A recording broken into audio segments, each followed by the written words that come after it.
আসসালামু আলাইকুম প্রিয় দেশবাসী। গতকালকে রাত 12:30 পর্যন্ত খেলা দেখছিলাম। ভিডিওটা গতকালকে রাতে করার দরকার ছিল, বিছনায় শুয়ে গেছি তাই ভিডিওটা করলাম না।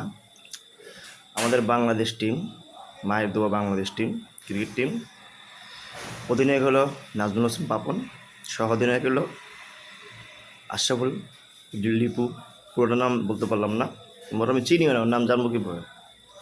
সারা বছর দেখে আসলাম হাবিবুল বাসার, নান্নু, তারপরে আরও কে কে জানি আছে। ওই শালাকে কোনো সময় খেলতে দেখিনি। ওই বয়স পাই, ওই ছোটোবেলা হয়তো খেলছিল, আমি জানি না। মনে করছিলাম নির্বাচন পরিবর্তন হয়েছে, বাংলাদেশ দলের কিছু পরিবর্তন হবে। আমার সে নান্নু ভাই ভালো ছিল, বাসারে ভালো ছিল মোটামুটি। লিপু ভাই এসে দলের আর অবস্থা 12টা বাজাইছে, তার সাথে 12টা বাজাইছে আমাদের গিয়া।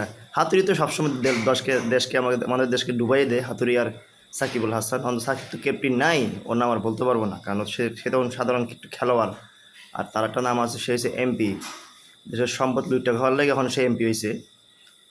তার খেলার টাকা তার পেট ভরে না, এখন সে এমপি হয়েছে। যাক, এটা ভালো কথা, ক্যাপ্টেন ছেড়ে দিচ্ছে। আর আমাদের লর্ড শান্ত বাইরে দিচ্ছে 3 ফর্মেটের ক্যাপ্টেন, জানি না কোন হিসেবে দিচ্ছে।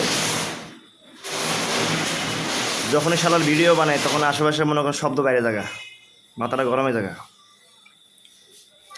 লর্ড শান্ত বাইরে বানাইছে 3 ফর্মেটের ক্যাপ্টেন, সেই শালার প্রতি টেস্ট খেলার যোগ্যতা আছে কিনা সন্দেহ। তারা বানাইছে T20 ক্যাপ্টেন, যাক ভালো কথা, বানা তারা বিশ্বকাপে ক্যাপ্টেন করে দিছে, সেটা ভালো কথা।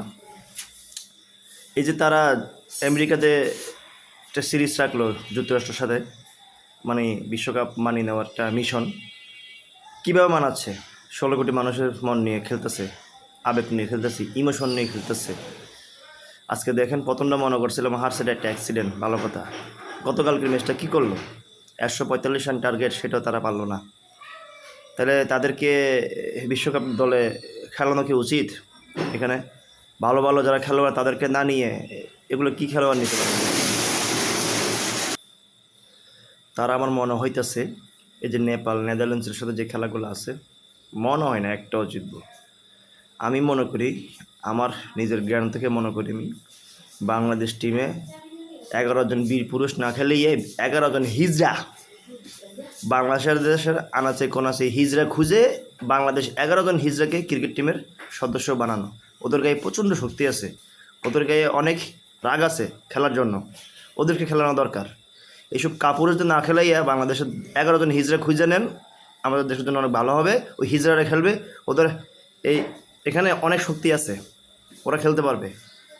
ওদেরকে বিয়ে দিয়ে দেন, বাংলাদেশ টিমে যে কজন সদস্য বিশ্বকাপ খেলতে গেছে ওদেরকে বিয়ে দিয়ে দেন, বিয়ে করাই না, বিয়ে দিয়ে ঘরের কাছে পাঠাতে পারবে, ঘরের কাজ ভালো করতে পারবে, রান্না করতে পারবে, শালা শুয়োরের বাচ্চারা।